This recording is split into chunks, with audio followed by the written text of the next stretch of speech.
ang sagot sa mga dalangin.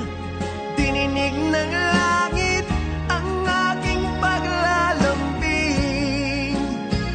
Kay tagal naghintay at ngayon'y dumating.